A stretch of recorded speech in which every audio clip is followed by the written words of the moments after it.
po mga kababayan, mga kaibigan. Magandang umaga po sa inyong lahat, sa aking lahat na subscriber. Mga kababayan, samahan niyo ako sa video kong ito para malaman niyo kung ano ang pagbabago sa aking channel. Mga kababayan, sabihin ko po sa inyo ang totoo. Ito po yung lugar kung saan andito nakalagay yung aking mga mga pang-exam na manok. Ngayon po siguro magtataka kayo mga kababayan, mga kaibigan, bakit wala na?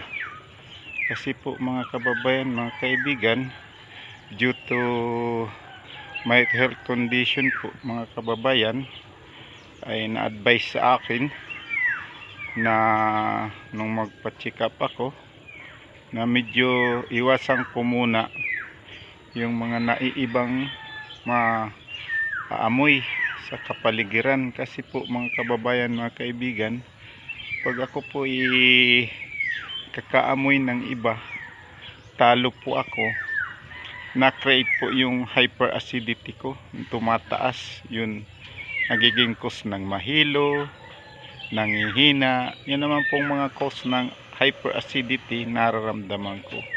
Kayo po na marapat po nagdesisyon ako na pansamantalang sign off po muna tayo sa pag-aalaga ng mga pang-exam na manok. Kaya po yung mga magtataka kayo, ayan, ang natira na lang ay yung brooder at isang scratching pin at yung bubong. Ayan, kasi po yung pong aking mga alagang pang-exam ay doon ko pinadala sa bayan ng Labo sa aking manugang.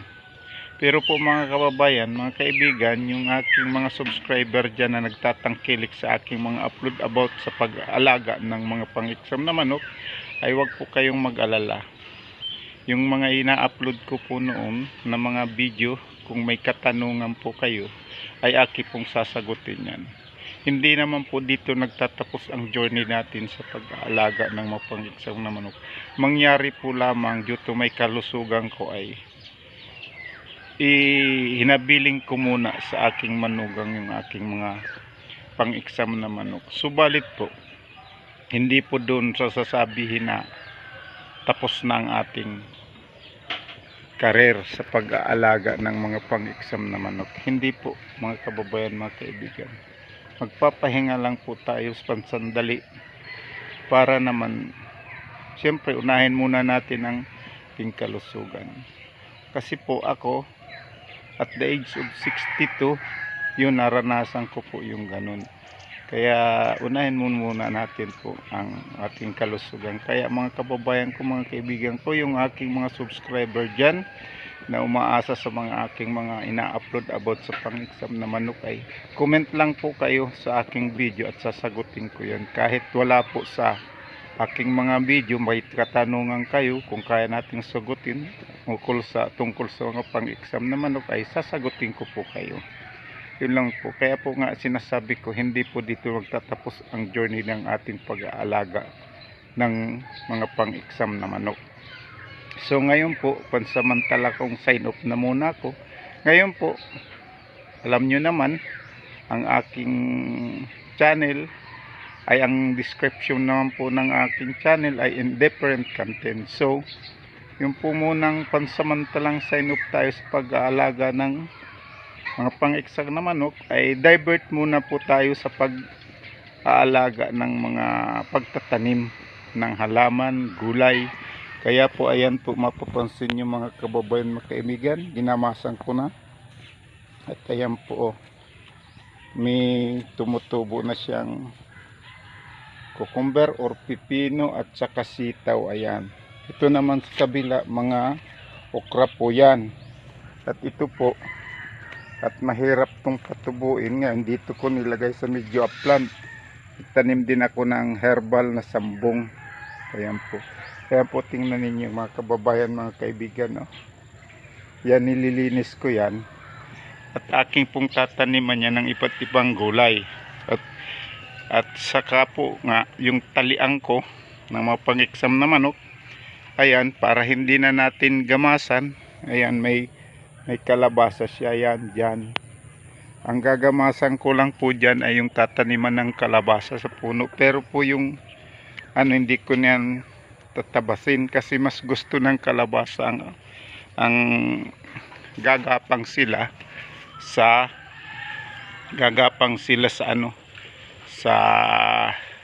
sa damo, sa ibabaw ng damo. Mas gusto nila yung sariwa. Kaya po yan mga kababayan ko, pagpaumanhin ninyo kung ang inyong lingkod si Tata Fred ay pansamantalang sign off sa pag-alaga ng manok. Pero po iniisipin nyo mga kababayan, mga kaibigan, pag journey natin ang mag-alaga, hindi natin tatanggap yun. Darating ang panahon, mag-aalaga din po tayo. Pansamantala po, siyempre unahan muna natin ating kalusugan.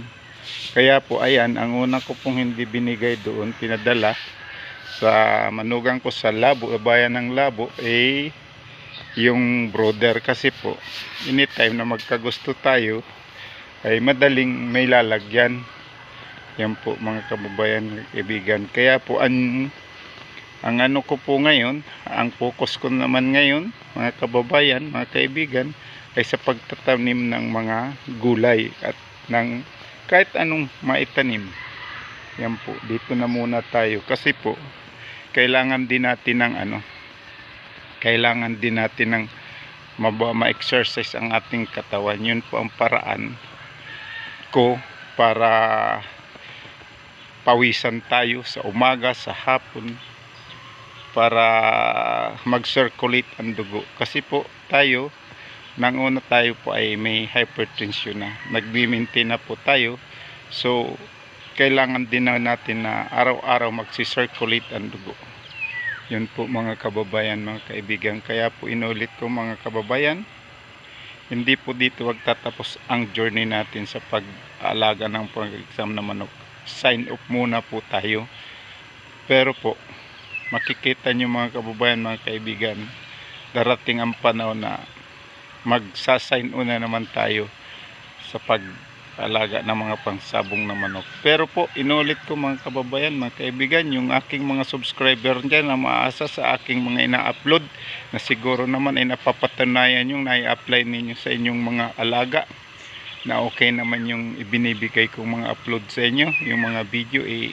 Huwag po kayong mag-atubili, huwag po kayong magdalawang isip, mag-comment lang po kayo sa aking mga video at sasagutin ko po ang inyong mga katanungan about sa pagpapalaki o pag-aalaga ng mga pang-exam na manok. Yan lang po mga kababayan ko, mga kaibigan. Hanggang dito na lang po ang aking video.